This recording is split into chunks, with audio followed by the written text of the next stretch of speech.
Di sini saya akan menjelaskan modul pertemuan 3 jaringan komputer yang berjudul pengkabelan. A. Pengertian pengkabelan. Kabel jaringan adalah kabel yang menghubungkan antara komputer dengan komputer dari server ke switch dan yang lainnya.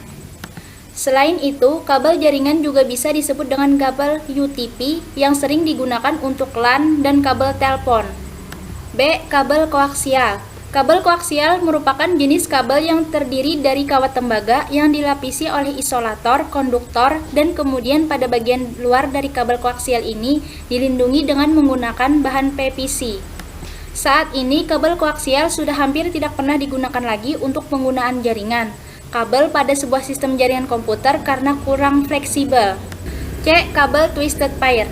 Kabel jenis ini memiliki bentuk fisik berupa pasangan dari kabel yang dipasang secara berlilit satu sama lain membentuk spiral. Kabel jenis ini merupakan jenis kabel yang saat ini paling banyak dan sangat fleksibel, juga umum digunakan untuk pembuatan sebuah jaringan lokal atau LAN. D. Kabel fiber optik. Kabel fiber optik ini merupakan jenis kabel yang terdiri atas kumpulan serat-serat fiber dengan ukuran yang lebih kecil dan juga lebih fleksibel dibandingkan dengan kabel twisted pair. Fiber optik terdiri dari dua kabel, yaitu transmit data dan receive data. E. Wireless. Wireless adalah jaringan yang menghubungkan telekomunikasi perangkat satu dengan yang lainnya tanpa menggunakan media kabel sebagai media penghantarnya.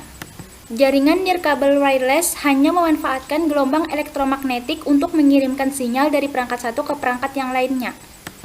F. Membuat kabel UTP. 3 cara pemasangan kabel UTP. Yang pertama, strike through. Pengkabelan jenis ini biasanya diperuntukkan untuk menghubungkan peralatan yang berbeda jenis, misal untuk menghubungkan PC dengan hub, switch dan router, switch dan PC, dan sebagainya. Posisi kabel strike seperti posisi yang terdapat di layar.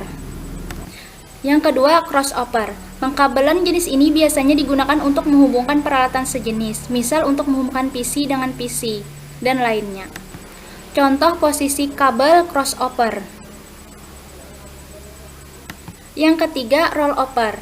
Pengkabelan jenis ini merupakan pengkabelan khusus, misal untuk melakukan konfigurasi router menggunakan PC. Contoh posisi kabel rollover.